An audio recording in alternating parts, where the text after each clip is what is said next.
O que você faria para aliviar a dor de seu filho? E se essa dor fosse a dor da fome? Uma mãe sem escolhas teve que fazer uma escolha difícil e dolorosa, deixar o seu filho de lado. Um homem rico ou uma mulher rica seria o ideal para cuidar de seu pequeno anjo, mas nem sempre as aparências falam verdades e acabam por nos enganar. Uma pessoa que parece rica, muitas vezes pode não aparentar o que é. E foi assim que Sofia fez a escolha mais difícil de sua vida. Mas será que ela acertou na escolha daquele que cuidaria de seu bem mais precioso? O vento frio de junho soprava pela avenida movimentada, carregando o cheiro de poluição e de comida vindo dos restaurantes chiques que Sofia jamais poderia frequentar. Para ela, o cheiro era uma tortura, uma lembrança constante do buraco vazio em seu estômago e, pior, do estômago de seu filho. A mão de Léo, pequena e um pouco pegajosa, estava firmemente na sua. Ele tinha 5 anos e um universo de confiança nos olhos castanhos que eram uma cópia fiel dos dela. "Mãe, meu pé tá doendo", ele murmurou, balançando-se para frente e para trás. "A gente pode sentar?" O coração de Sofia se contraiu. Eles estavam andando há horas, desde que o oficial de justiça bateu na porta do pequeno apartamento alugado com o aviso final. O papel, agora amassado dentro de sua bolsa surrada, parecia pesar uma tonelada. Despejo. A palavra ecoava em sua mente, fria e brutal. Ela não tinha família para quem ligar, não tinha amigos com espaço ou condições para abrigá-los. Estava completamente, assustadoramente sozinha. "Já vamos parar, meu amor, só mais um pouquinho", ela mentiu, a voz embargada. A verdade era que ela não sabia onde ir, não havia um parar, havia apenas um movimento constante para longe do fracasso, embora ele parecesse segui-la como uma sombra. Foi então que ela o viu. Do outro lado da rua, estacionado em frente a um imponente prédio de escritórios com fachada de vidro espelhado, estava um carro que não pertencia àquele mundo de calçadas sujas e desesperança. Era um sedã de luxo, preto, tão polido que refletia as luzes da cidade como um diamante negro. Parecia mais uma nave espacial do que um veículo, um símbolo de poder e de uma vida tão distante da sua que parecia ficção. Léo também viu. "Uau, que carrão, mãe! É de um super-herói!" Sofia forçou um sorriso. "É, filho, acho que sim." Enquanto observavam, hipnotizados, a porta do motorista se abriu. Um homem saiu. Ele aparentava ter uns 40 anos, vestindo um terno cinza perfeitamente cortado e sapatos que, mesmo à distância, brilhavam. Ele tinha um ar de confiança, o tipo de homem que nunca teve que se preocupar com a próxima refeição ou com um teto sobre a cabeça. Ele ajeitou a gravata, olhou para o relógio caro em seu pulso e caminhou com passos firmes para dentro do prédio, desaparecendo atrás das portas de vidro. Naquele momento, enquanto Sofia olhava para o carro vazio e opulento e depois para o rosto magro e pálido de seu filho, uma ideia começou a se formar. Não foi um pensamento claro e racional. Foi como uma febre, uma sugestão venenosa sussurrada pelo desespero mais profundo. Ela tentou afastá-la, sentindo uma onda de nojo de si mesma. Que tipo de mãe pensa nisso? Mas a ideia persistia, alimentada pela fome e pelo medo. O homem era rico, era óbvio. Um homem como aquele poderia oferecer a Léo tudo. Uma casa quente, comida na mesa todos os dias, roupas novas, brinquedos, uma boa escola, tudo o que ela, Sofia, tinha falhado em dar. Ela olhou para as próprias mãos, calejadas de bicos de limpeza que mal pagavam as contas, olhou para suas roupas gastas.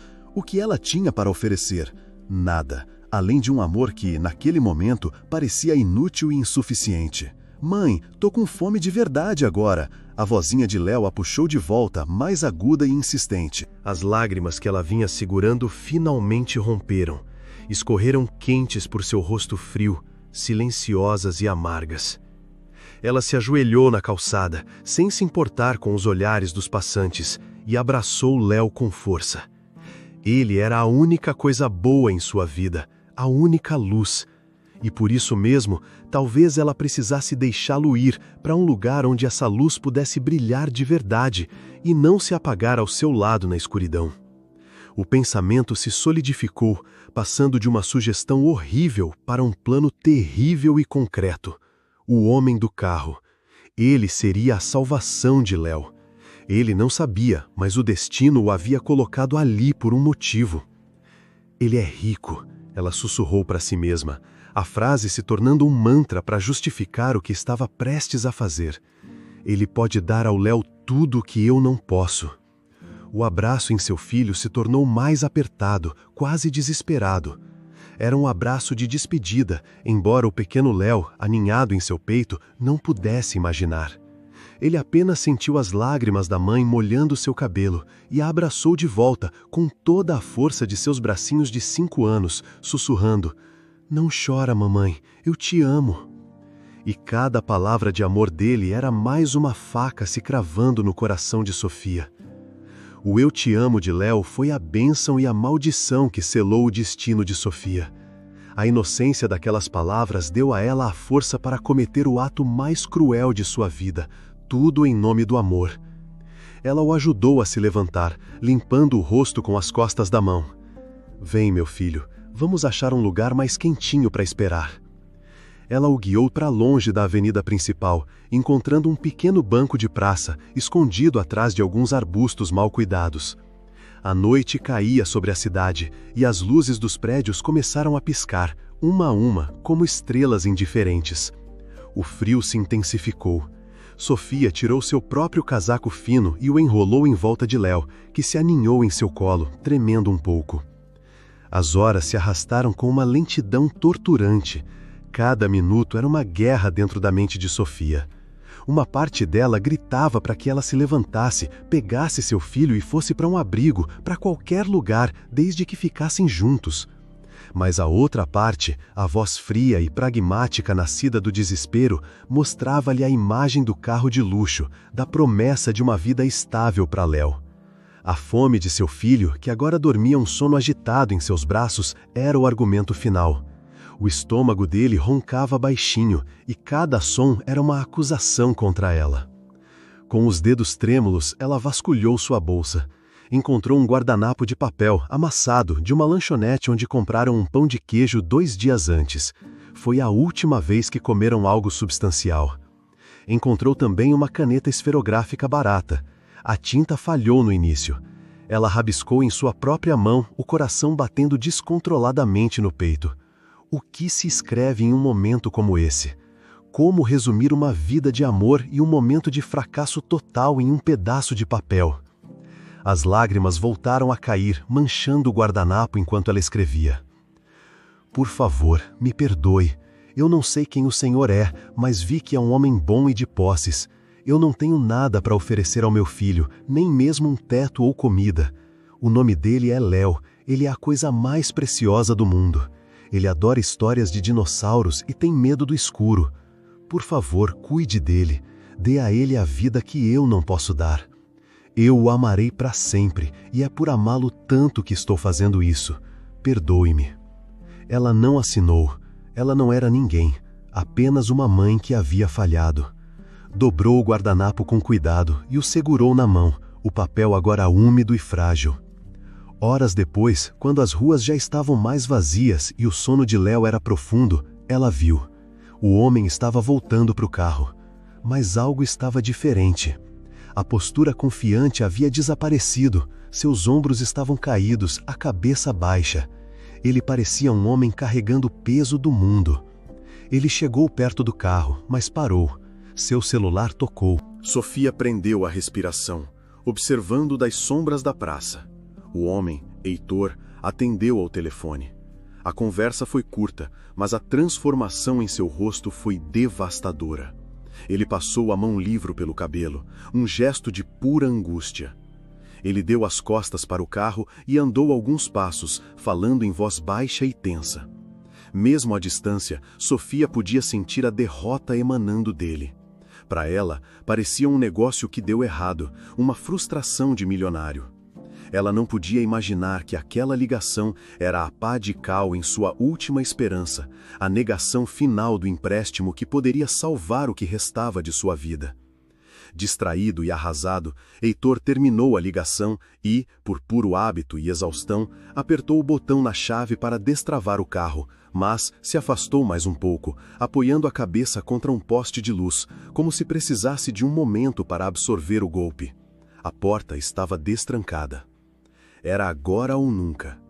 O coração de Sofia parecia que ia explodir. Com um cuidado infinito, ela ajeitou Léo em seus braços. O peso adormecido do filho era ao mesmo tempo reconfortante e insuportável. Ela se moveu, saindo de seu esconderijo. Cada passo na calçada silenciosa parecia um trovão. O medo de ser vista, de ser pega, era paralisante. Mas o medo de Léo acordar com fome em um beco frio era maior. Ela alcançou o carro. A maçaneta estava fria sob seus dedos trêmulos. Com uma prece silenciosa, ela puxou. A porta traseira se abriu sem um ruído. O interior do carro exalava um cheiro de couro e limpeza, o cheiro de outro universo. Era escuro e aconchegante. Por um momento, pareceu o lugar mais seguro do mundo. Com o máximo de delicadeza que conseguiu reunir, ela se inclinou e colocou Léo no banco de trás. Ele resmungou em seu sono, virando o rosto, mas não acordou. Ela ajeitou seu pequeno corpo sobre o couro macio, colocou sua mochila de super-herói ao seu lado e o bilhete amassado bem em cima da mochila, onde seria impossível não ver.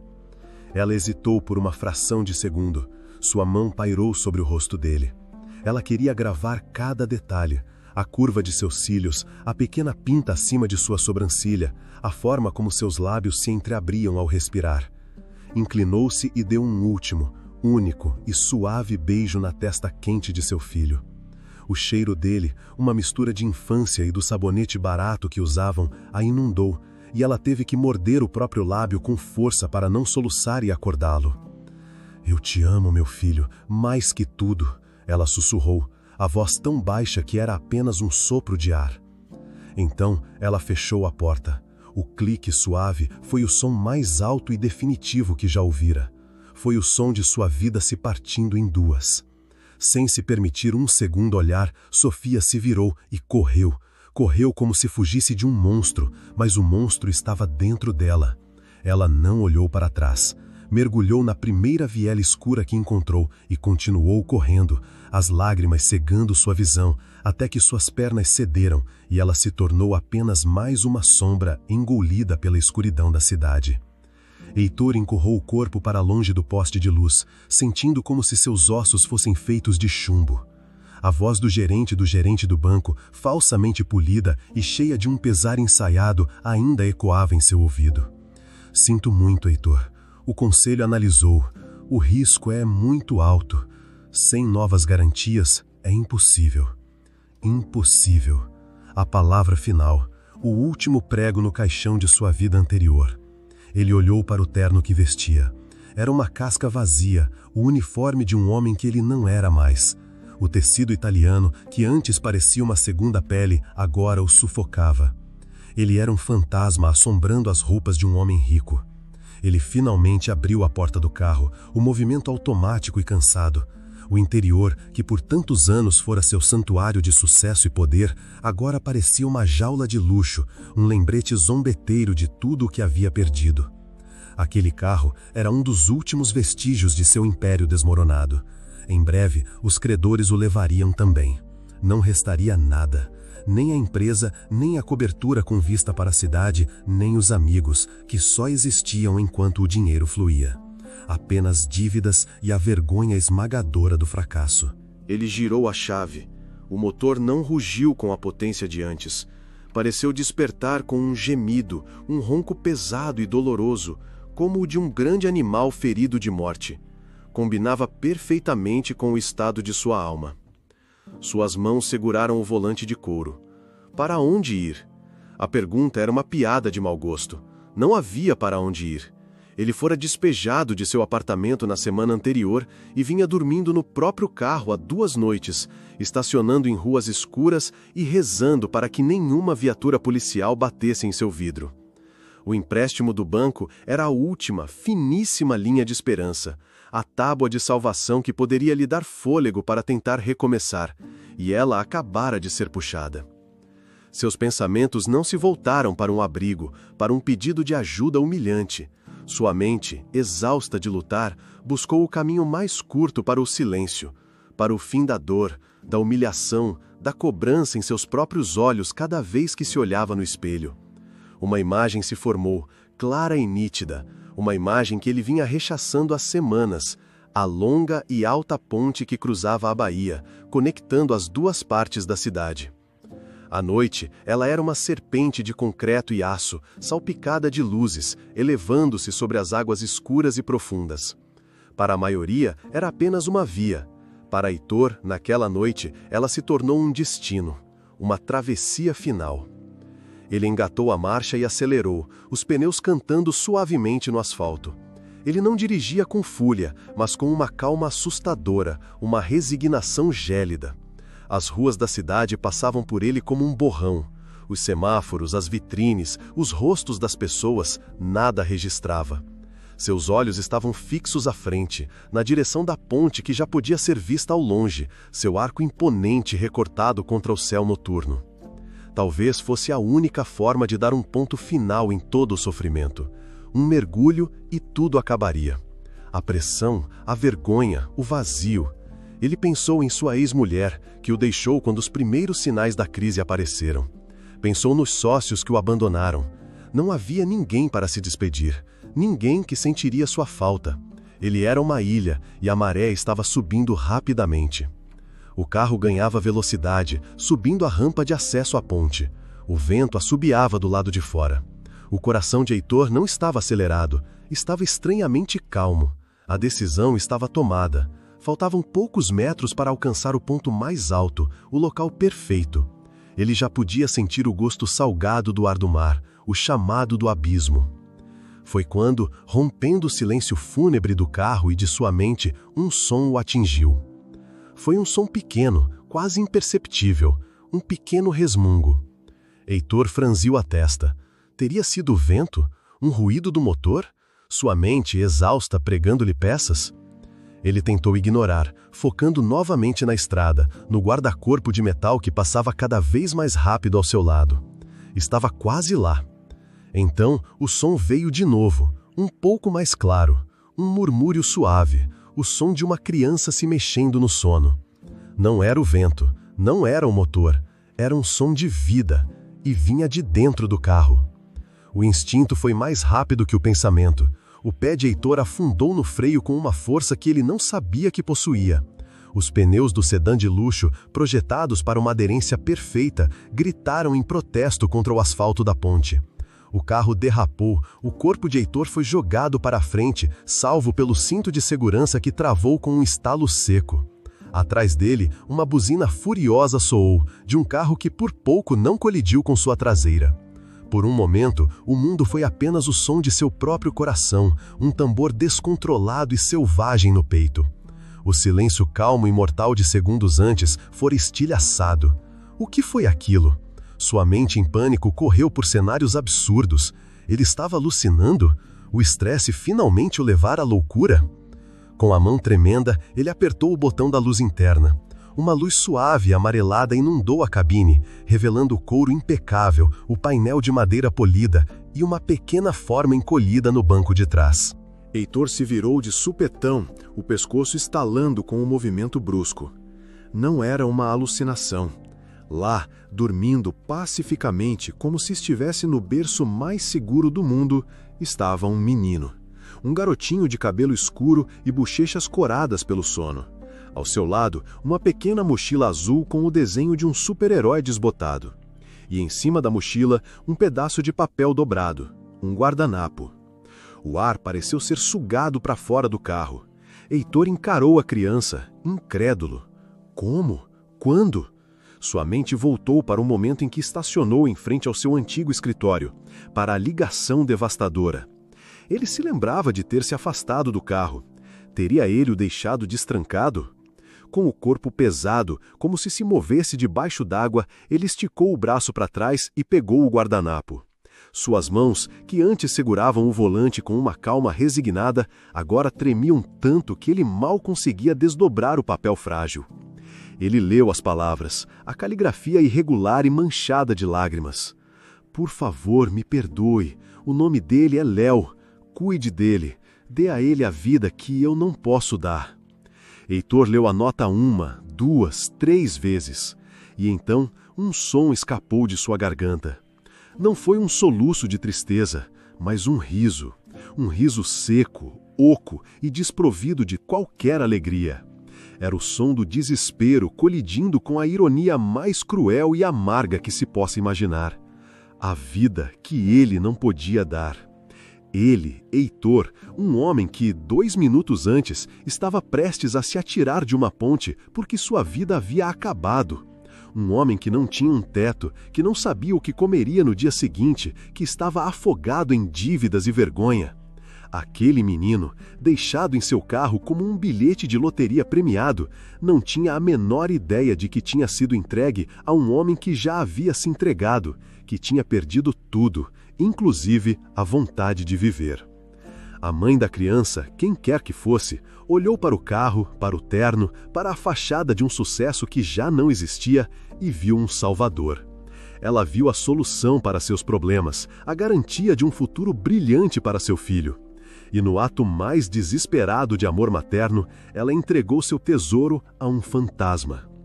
Heitor encostou a cabeça no volante, o riso morrendo em sua garganta, dando lugar a uma sensação vertiginosa. Ele olhou pelo para-brisa, para o guarda-corpo da ponte e para o abismo escuro logo além.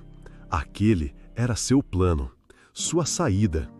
Então, ele olhou pelo espelho retrovisor para o rosto adormecido de Léo. A presença daquela criança, daquela vida inocente e confiante, era uma âncora pesada e inesperada que o prendia violentamente à realidade. Ele não podia fazer aquilo. A ideia de dirigir aquele carro para a escuridão da água, que antes parecia uma libertação, agora se tornara monstruosa. Não seria mais um ato solitário de desespero, seria um assassinato. A presença de Léo não lhe deu esperança, não lhe deu alegria. Ela o prendeu, puxou-o de volta da beira do precipício com a força bruta de uma responsabilidade que ele não pediu e para a qual estava totalmente despreparado. O vazio dentro dele não foi preenchido com propósito, foi preenchido com o pânico de ter outra vida, uma vida frágil, em suas mãos quebradas. Um carro passou, buzinando alto, o motorista gritando um xingamento. Heitor piscou, saindo do transe. Ele estava parado no meio da ponte, um obstáculo perigoso. Ele precisava se mover. Com as mãos ainda trêmulas, ele engatou a marcha. Seus planos estavam em ruínas, mas pela primeira vez em muito tempo, não eram seus planos financeiros. Era o seu plano para a morte que havia desmoronado. Ele não sabia para onde estava indo, mas sabia com uma certeza absoluta e aterrorizante que não era mais para o fim daquela ponte. Heitor dirigiu para longe da ponte, deixando para trás o chamado do abismo. Mas agora, um novo tipo de pânico o dominava. O que fazer?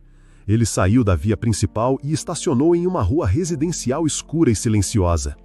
No banco de trás, a respiração de Léo era o único som, um ritmo suave e constante que contrastava com a anarquia em sua mente. Sua primeira ideia, a mais lógica e correta, era levar o menino à polícia. Era o que uma pessoa responsável faria. Mas então, a humilhação o atingiu como uma onda. O que ele diria? Boa noite, senhores. Encontrei este menino no meu carro de luxo enquanto eu estava a caminho de me jogar de uma ponte, porque, apesar das aparências, estou completamente falido e não tenho onde dormir. Eles o prenderiam, o internariam, o considerariam cúmplice de um crime. E Léo? O menino seria engolido pelo sistema, um sistema impessoal e sobrecarregado que Heitor, em seus dias de glória, sempre vira com desdém. A mãe anônima havia confiado o filho a ele, ao fantasma de um homem rico. Entregá-lo a estranhos parecia uma segunda traição. Ele se sentia preso. A responsabilidade por aquela criança era uma parede que se erguera à sua frente, bloqueando a saída fácil da morte, mas também o caminho da lógica. Ele precisava de um plano. Pela primeira vez em meses, o objetivo não era sobreviver, mas fazer sobreviver. Não apenas a si, mas também ao menino que dormia no banco de trás. Dinheiro. Ele precisava de dinheiro. Comida, um teto, coisas básicas que ele sempre considerara garantidas. Mas como? Seu nome estava sujo. Suas habilidades de negociação no mercado financeiro eram inúteis agora. Ele não tinha nada, ou quase nada. Foi então que uma lembrança surgiu, vinda de um lugar tão profundo e antigo que quase a esquecera. A imagem de seu avô, um homem de mãos grossas e sorriso gentil, em sua pequena oficina nos fundos de casa. O cheiro de serragem e verniz. O som da plaina deslizando sobre a madeira. O zumbido da serra. Heitor, ainda um garoto, passando horas ali, aprendendo a lixar, a pregar, a transformar um pedaço bruto de madeira em algo útil, algo bonito. Marcenaria. Fora sua primeira paixão, muito antes do brilho do dinheiro e da ambição corporativa o seduzirem. Era um conhecimento honesto, guardado em suas mãos, não em uma planilha de computador. Não era um plano completo, mas era um começo. Era um fio para se agarrar. Heitor ligou o carro novamente. Desta vez, ele sabia para onde dirigir. Deu as costas aos bairros nobres, às avenidas largas e iluminadas de sua vida passada, e mergulhou nas ruas mais estreitas e modestas da cidade.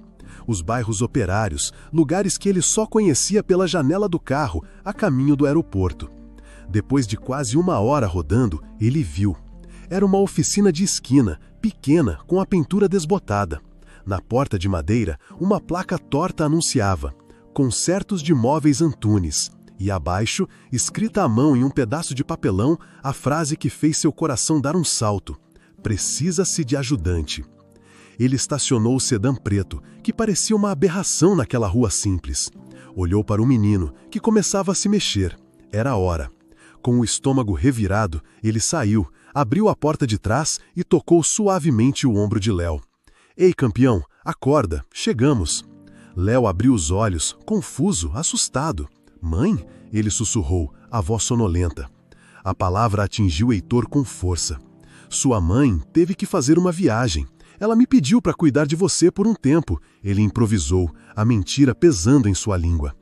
Ele pegou a pequena mochila e, segurando a mão do menino, caminhou até a porta da oficina. Engolindo o que restava de seu orgulho, um nó amargo na garganta, ele empurrou a porta. O cheiro de madeira o acolheu como um velho amigo. Um senhor de cabelos brancos e óculos na ponta do nariz levantou os olhos. Pois não, disse o velho, com uma voz rouca. Com licença, eu vi a placa sobre a vaga de ajudante, disse Heitor, a voz soando estranha aos seus próprios ouvidos. O senhor Antunes o mediu de cima a baixo.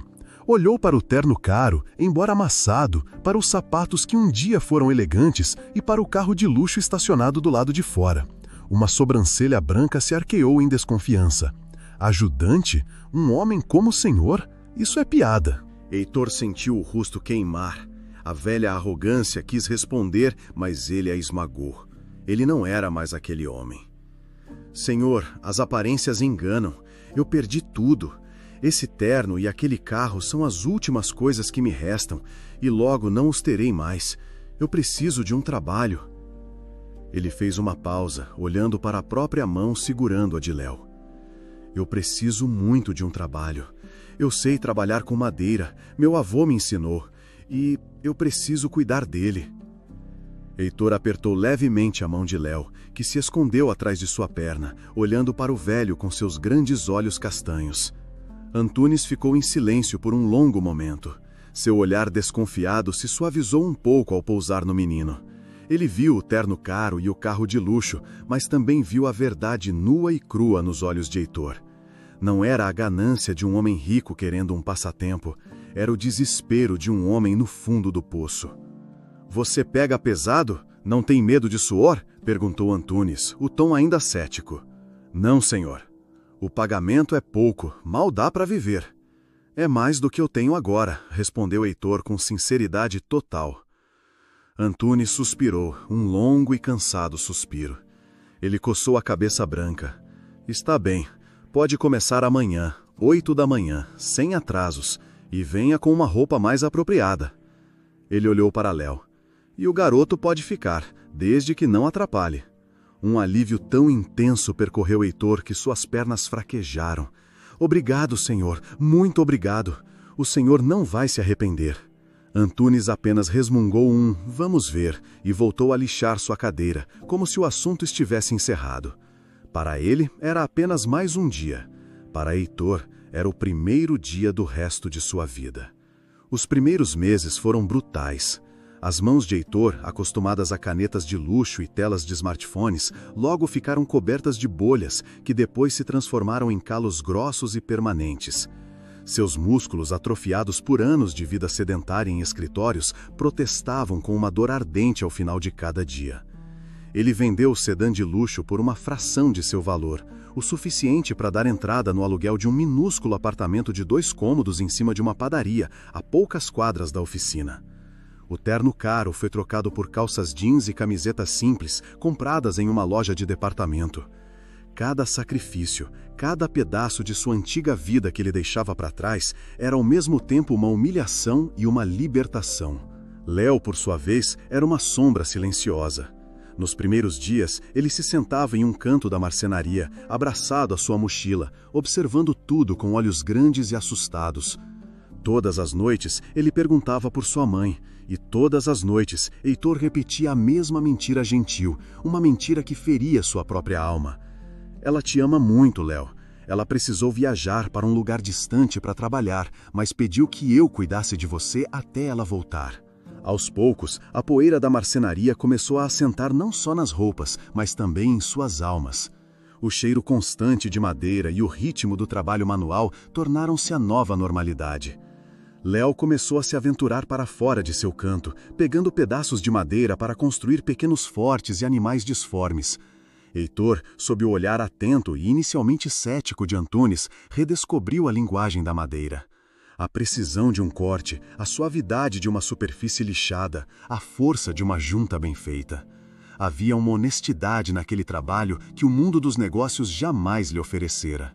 Os anos se passaram, não como um piscar de olhos, mas como os anéis de crescimento de uma árvore.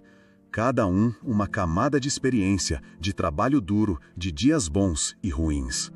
Antunes, vendo a dedicação de Heitor e o amor com que ele tratava Léo, tornou-se mais do que um chefe, tornou-se um avô postiço. Foi ele quem ensinou Léo a ler as horas em um relógio de parede, e foi ele quem, anos mais tarde, entregou a Heitor as chaves da oficina quando decidiu se aposentar. Agora, 11 anos depois, a poeira da marcenaria era o ar que eles respiravam. A pequena oficina fora reformada. Era organizada, limpa e na fachada uma nova placa de madeira entalhada à mão brilhava sob o sol. As letras, fortes e elegantes, diziam: Marcenaria Heitor e Filho. Heitor, agora um homem de 50 e poucos anos com os cabelos salpicados de grisalho e um rosto marcado por linhas de expressão, observava seu filho do outro lado da oficina. Aquele garotinho assustado havia desaparecido. Em seu lugar estava Léo, um jovem de 16 anos, alto e de ombros largos. Ele não usava a força bruta, mas uma técnica apurada para guiar uma grande prancha de cedro pela serra de bancada. Seus movimentos eram seguros, econômicos, os movimentos de alguém que não apenas aprendeu um ofício, mas que o sentia. Pai, pode me ajudar a virar essa peça? Léo pediu, a voz já grossa de homem, mas sem perder a familiaridade. Claro, filho, respondeu Heitor, aproximando-se. Eles pegaram a pesada prancha, seus movimentos em perfeita sincronia, um balé praticado milhares de vezes.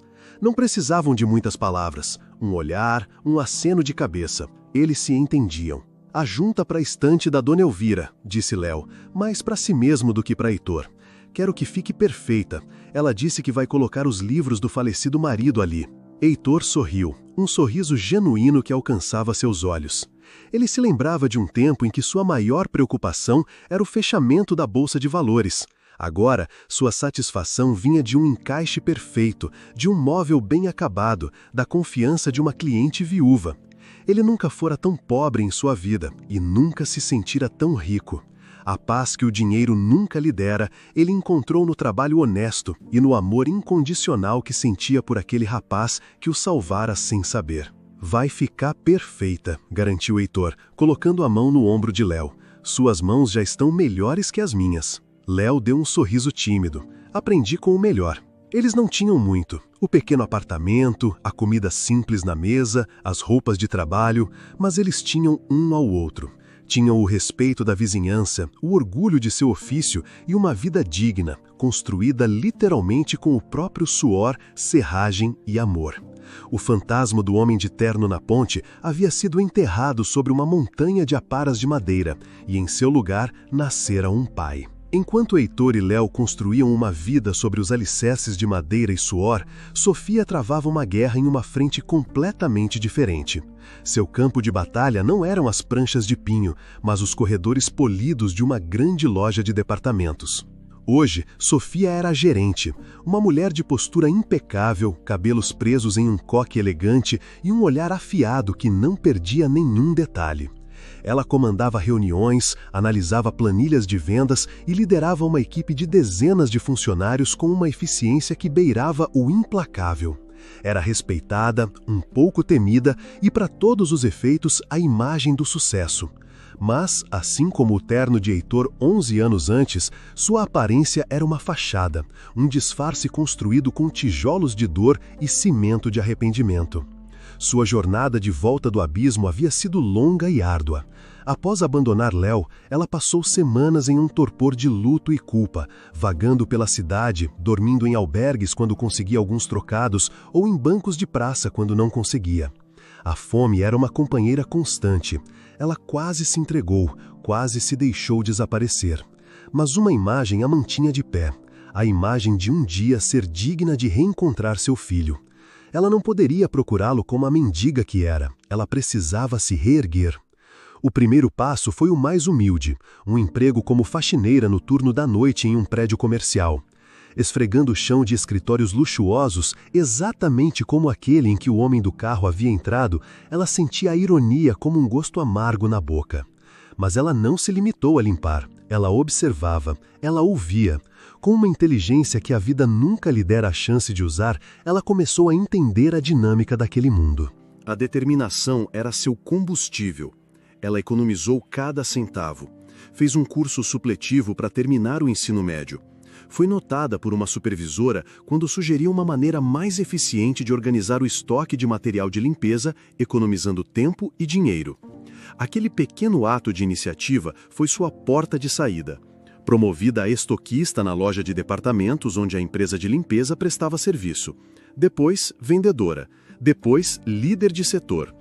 Cada promoção era uma batalha vencida, uma pequena prova para si mesma de que não era um fracasso total. Assim que teve seu primeiro salário estável e um pequeno apartamento alugado só para si, a busca começou. Com o coração cheio de uma esperança febril, ela contratou um detetive particular. As informações que ela tinha eram poucas e, sem que soubesse, fatalmente equivocadas. Era um sedã preto, de luxo. O homem parecia um empresário importante, uns 40 anos. Ele entrou em um prédio na Avenida Atlântica, o mais alto, de vidro. O detetive fez o que pôde, mas a busca estava condenada desde o início. Ele procurava registros de adoção em famílias de elite, vistoriava as redes sociais de milionários da cidade, procurava por um menino chamado Léo que de repente aparecera na vida de um magnata. Sofia, por sua vez, lia vorazmente as colunas sociais, procurando por fotos de festas de caridade na esperança de ver um vislumbre de um menino ao lado de um homem rico. Eles estavam procurando no céu, quando a resposta estava na terra. Procuravam em um mundo de brilho e glamour, não em um bairro operário cheio de poeira de serragem. Os relatórios do detetive eram sempre os mesmos. Nenhuma pista conclusiva. A busca continua. Com o tempo, o dinheiro para o detetive acabou, mas a busca de Sofia nunca terminou. Seu sucesso profissional se tornou oco. O apartamento elegante era silencioso demais. No quarto que deveria ter sido de Léo havia uma prateleira. Nela, um carrinho, uma bola de futebol, um livro sobre dinossauros. Presentes comprados a cada aniversário, para um menino que nunca os receberia. Era seu santuário particular de culpa. Todas as noites, quando as luzes da loja se apagavam e ela voltava para casa, a gerente forte e confiante se desfazia. Restava apenas Sofia, a mãe que abandonou o filho. A saudade era uma dor física, uma pontada constante em seu peito. Ela se perguntava se ele era feliz, se ele fora amado, se ele a odiava. A imagem do rosto de Léo, adormecido e confiante no banco do carro, a assombrava, um fantasma de sua maior falha e de seu maior amor. O destino, no entanto, tem um senso de ironia que nenhum roteirista conseguiria inventar. Ele não age através de grandes eventos cataclísmicos, mas através das pequenas e mundanas necessidades do dia a dia. No caso de Sofia, o catalisador foi um balcão de atendimento. O balcão principal da loja de departamentos era antigo, arranhado e ineficiente. Sofia, em sua busca incessante pela perfeição, decidiu que ele precisava ser substituído. Ela rejeitou as propostas de 3 fornecedores corporativos. Eram caros, impessoais e feitos de laminado e plástico. Ela queria algo diferente, algo com alma, algo que dissesse aos clientes que aquela loja se importava com a qualidade. Em uma reunião frustrada, ela desabafou com sua equipe. Foi quando um dos funcionários mais antigos, um estoquista chamado Valdir, que estava lá a apresentar um relatório, pigarreou timidamente. Dona Sofia, com licença, ele começou, um pouco intimidado. Se me permite o palpite, eu conheço uma marcenaria. É pequena, de bairro, mas o trabalho dos homens é uma arte. Chama-se Heitor e Filho. Eles fazem móveis que duram uma vida. O preço é honesto e o capricho é de outro mundo. O nome Heitor não provocou nada em Sofia. Era comum.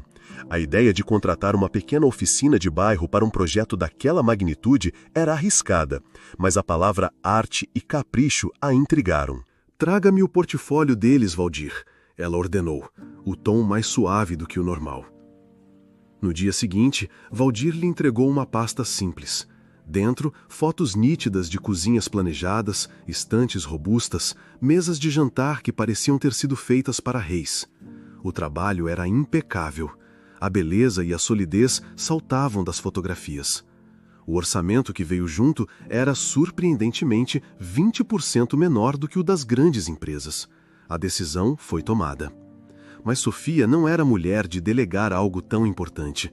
Ela precisava ir até o local, aprovar o projeto, olhar nos olhos dos artesãos. Na tarde seguinte, ela dirigiu seu carro, um modelo executivo moderno e discreto, para fora da zona comercial e em direção a um bairro que ela não visitava há mais de uma década. Era um lugar de casas simples, ruas tranquilas e crianças brincando na calçada. Ela encontrou o endereço em uma rua arborizada. A fachada da oficina era simples, mas bem cuidada, com a placa de madeira entalhada Marcenaria Heitor e Filho, pendurada com orgulho. Ela estacionou, sentindo uma estranha calma. Era apenas mais uma visita de negócios. Ela ajeitou o blazer, pegou sua pasta e empurrou a porta da oficina. O cheiro a atingiu primeiro. Uma onda rica e limpa de cedro, verniz e serragem. O som era um zumbido baixo de uma lixadeira e o murmúrio de uma conversa. Seus olhos, acostumados à luz forte do escritório, levaram um segundo para se ajustar à penumbra do local, iluminado por feixes de sol que entravam por uma grande janela. Ela viu primeiro um homem de costas, o cabelo grisalho, ensinando algo a um rapaz alto e magro ao seu lado. O rapaz riu de algo que o homem disse, uma risada jovem e clara que, por um motivo que ela não conseguiu identificar, provocou um eco em um lugar vazio de seu coração. Então, eles se viraram ao ouvir a porta se fechar. O tempo parou. O som da lixadeira desapareceu. O ar em seus pulmões congelou. O homem mais velho era ele. Mais velho, o rosto marcado pelo tempo e pelo trabalho, a arrogância de outrora substituída por uma serenidade cansada, mas era inconfundivelmente o homem do carro de luxo. A mente de Sofia girou. Um empresário milionário, dono de uma marcenaria de bairro? A lógica do mundo dela se desfez. Mas foi o rapaz ao lado dele que roubou sua alma. Ele a olhava com uma curiosidade educada, e naqueles olhos castanhos, ela viu os seus. A mesma forma amendoada, a mesma cor profunda. Era como se olhar em um espelho que refletia não apenas seu rosto, mas 11 anos de dor, saudade e busca equivocada. Era Léo. Seu Léo. Aquele bebê, aquele menino de 5 anos, era agora um homem. E ele estava ali, a poucos metros de distância, o tempo todo. Seu mundo, que ela passara uma década reconstruindo com tanto esforço, desmoronou em um silêncio ensurdecedor. O silêncio que caiu sobre a marcenaria era mais pesado do que qualquer prancha de carvalho. Era um silêncio preenchido por 11 anos de perguntas não feitas, de uma dor guardada e de uma busca desesperada que finalmente chegara ao seu destino impossível. Heitor foi o primeiro a se mover. Ele reconheceu a mulher instantaneamente. Mais velha, mais magra, mas com os mesmos olhos assombrados que ele vira brevemente naquela noite na ponte. O fantasma que, paradoxalmente, salvara sua vida. Ele deu um passo à frente, um gesto instintivo para proteger Léo do choque que ele sabia que viria. Léo olhou do rosto pálido e chocado de seu pai para a mulher estranha e bem vestida que chorava silenciosamente perto da porta. "Pai, o que está acontecendo? O senhor conhece essa moça?" A pergunta inocente de Léo quebrou o feitiço que paralisava Sofia. O nome de seu filho escapou de seus lábios em um sussurro embargado, quase inaudível. "Léo?" Ela deu um passo à frente, a mão estendida, não para tocar, mas como um apelo. Sua fachada de gerente competente desmoronou, revelando a mulher frágil e desesperada que ela mantinha trancada por dentro por tanto tempo. As lágrimas agora corriam livremente por seu rosto. "Sou eu, Léo. Sou eu." Ela gaguejou, as palavras se atropelando em uma torrente de dor e arrependimento. "Eu sinto tanto. Você não pode imaginar. Eu não tive escolha. A vida era tão difícil. Eu fiz isso por você, para que tivesse uma vida melhor, uma vida que eu nunca poderia te dar. Eu procurei por você, Léo. Eu juro que procurei todos os dias desde que consegui me reerguer." Léo ouvia, o rosto passando da confusão para uma compreensão lenta e aterrorizante. Ele olhava para a mulher que chorava e para o rosto sombrio de seu pai. As peças do quebra-cabeça de sua vida, as respostas vagas sobre sua mãe que viajava, o fato de que ele não se parecia em nada com o Heitor, tudo começou a se encaixar de uma forma horrível.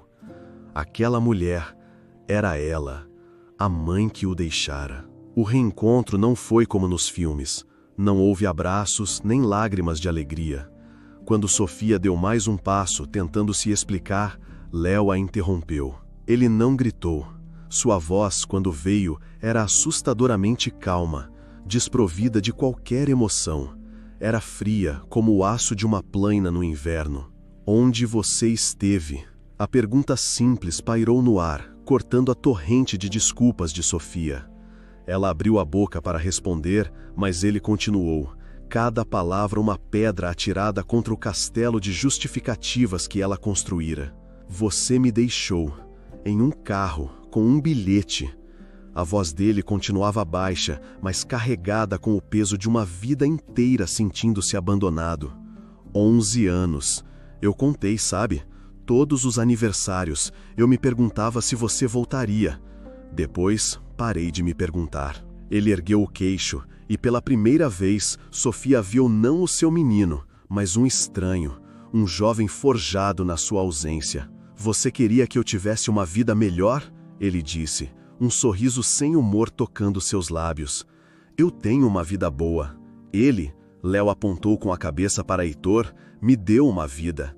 Ele me ensinou a trabalhar, a ser honesto. Ele estava aqui quando eu fiquei doente, quando eu caí da bicicleta, quando eu precisei de ajuda com a lição de casa. Onde você esteve?" Sofia soluçou, um som de pura agonia. "Eu não sabia. Eu pensei que ele era rico." Léo completou, a palavra soando como um insulto. "Você não sabe de nada. Eu não preciso de você agora." Foi a sentença final. Sem mais uma palavra, Léo se virou. Ele não fugiu. Com uma calma deliberada e dolorosa, ele caminhou de volta para sua bancada de trabalho, pegou uma lixa e voltou a trabalhar na prancha de cedro. O som da lixa na madeira era o único som na oficina. Um ruído áspero, rítmico, que construía um muro invisível, mas impenetrável entre ele e a mulher que o observava. Sofia ficou parada, o braço ainda meio estendido no ar. O som da lixa era o som de seu coração sendo reduzido a pó. Ela o encontrara, mas o perdeu para sempre no mesmo instante. Ela estava completamente, irremediavelmente despedaçada. Sofia partiu da oficina como uma autômata, cega e surda para o mundo ao seu redor. Na marcenaria, o som da lixa de Léo havia cessado, mas o silêncio que se instalou era ainda mais ruidoso e pesado. Pai e filho trabalharam o resto da tarde sem trocar uma única palavra, cada um perdido em seu próprio turbilhão. Naquela noite, o pequeno apartamento acima da oficina parecia uma câmara de vácuo. Heitor preparou o jantar, o mesmo prato simples de arroz, feijão e bife que eles comiam há anos, mas o cheiro da comida não trazia o conforto de sempre. Léo tinha se trancado no quarto. Heitor bateu na porta. Sem resposta. Ele bateu de novo e entrou. Léo estava deitado na cama, de braços cruzados, encarando o teto. "Eu trouxe seu prato", disse Heitor, a voz calma. Ele colocou a comida em uma mesinha e sentou-se na beirada da cama. "Não estou com fome", respondeu Léo, a voz abafada e hostil. Heitor suspirou. Ele sabia que precisava pisar em um campo minado. "Léo, precisamos conversar." "Conversar sobre o quê?" O rapaz retrucou, sentando-se abruptamente. A raiva em seus olhos era evidente. "Sobre como o senhor mentiu para mim por 11 anos? Sobre aquela mulher que aparece do nada e espera que eu a abrace?" Heitor absorveu o golpe. Ele não se defendeu. "Você tem razão.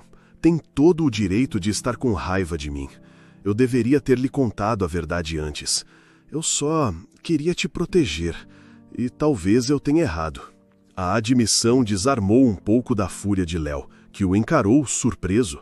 "O que ela fez?" continuou Heitor, olhando nos olhos do filho. "Ela errou, filho. Errou feio. Não há desculpa fácil para o que ela fez. Abandonar um filho é algo terrível." Ele fez uma pausa, reunindo as palavras certas. Ele nunca tinha compartilhado essa parte de sua história com ninguém. "Mas eu preciso que você entenda uma coisa.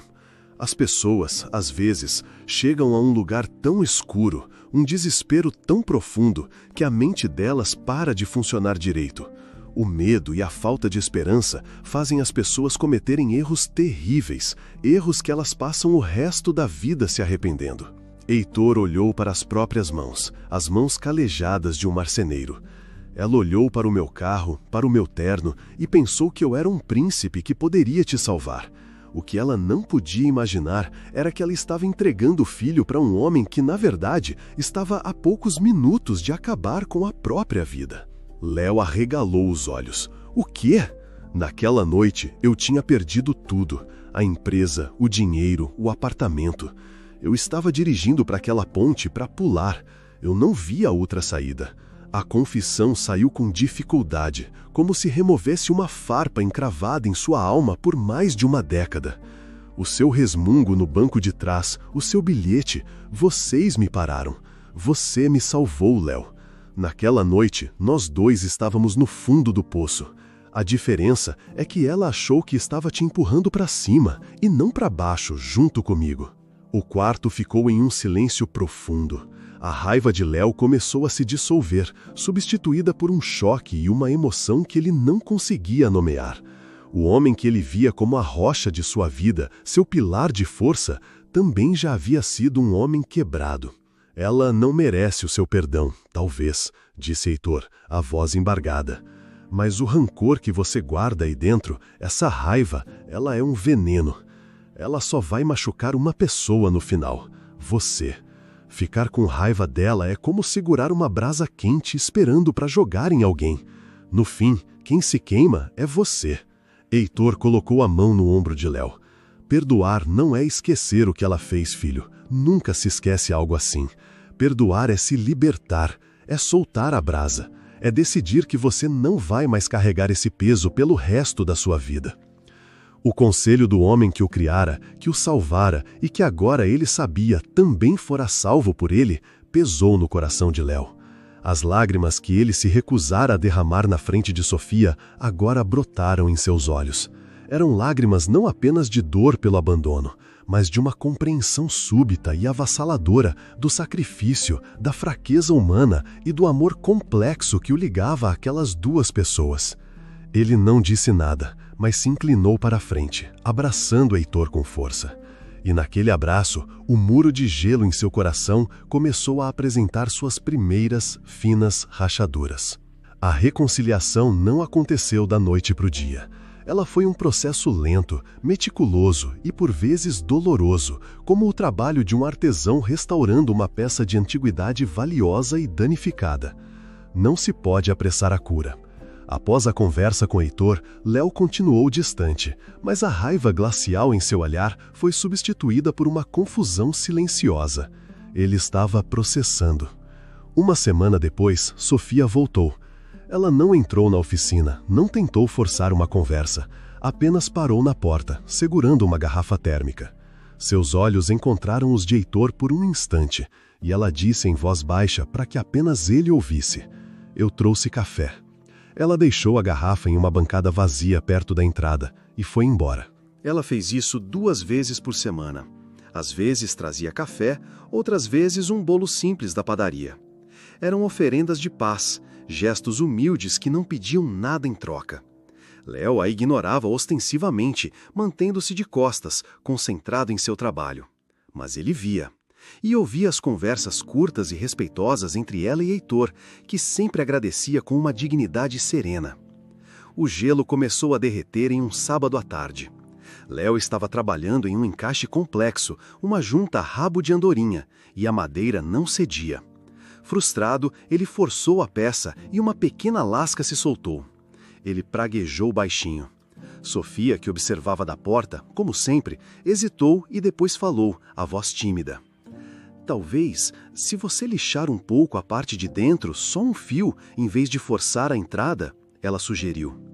Léo a fuzilou com o olhar, irritado pela intromissão. Com um ar de desafio, ele pegou a lixa e, com movimentos bruscos, fez o que ela sugeriu, mas para provar que ela estava errada. Então, ele tentou o encaixe novamente. A junta deslizou suavemente, assentando-se de forma perfeita. Ele ficou parado, olhando para a junta perfeita, e depois para ela. Pela primeira vez, ele a viu não como a personificação de seu abandono, mas como uma pessoa. Como você sabia disso?" ele perguntou, a voz rouca. Um pequeno sorriso, o primeiro que ele via, tocou os lábios de Sofia. "Na loja, eu passo muito tempo observando os montadores de vitrines. Aprendi que às vezes o jeito é mais importante que a força." Foi a primeira rachadura no muro. Na semana seguinte, ele fez outra pergunta: "Onde você dormia no começo?" E Sofia, com uma honestidade brutal e sem sentimentalismo, contou-lhe sobre os albergues, sobre o frio, sobre a fome. A cada visita, uma nova pergunta era feita. Ele começou a entender a jornada dela, a escalada do fundo do poço. Ele não ouvia desculpas, mas uma história de sobrevivência, tão árdua quanto a dele e a de Heitor. Léo nunca deixou de ver Heitor como seu verdadeiro e único pai. O laço entre os dois, forjado no fogo do desespero e solidificado pelo amor diário, era inquebrável. Mas, lentamente, como a luz do sol que entra aos poucos em uma sala escura, ele abriu um espaço em sua vida. Um espaço para Sofia. Aos poucos, ela passou a entrar na oficina, a sentar-se em um banquinho no canto, não mais como uma estranha, mas como uma presença silenciosa e familiar. Um dia, Heitor a convidou para jantar com eles no apartamento. A conversa foi um pouco estranha no início, mas ao final da noite, pela primeira vez em mais de uma década, os três estavam juntos sob o mesmo teto, compartilhando uma refeição. O tempo continuou seu trabalho de artesão. A família que eles formaram não era convencional. Era uma estrutura com nós, com marcas e com cicatrizes visíveis de seu passado quebrado. Mas, como as melhores peças de madeira, eram essas imperfeições que lhes davam caráter, força e uma beleza única. Heitor encontrou a paz, Sofia encontrou o perdão, e Léo, o mais importante de tudo, encontrou a liberdade de um coração que, finalmente, tinha espaço suficiente para 2 tipos diferentes de amor parental. A vida, em suas rachaduras mais profundas, provou que o amor e o perdão não eram ferramentas para apagar o passado, mas para construir sobre ele algo novo, resistente e extraordinariamente belo.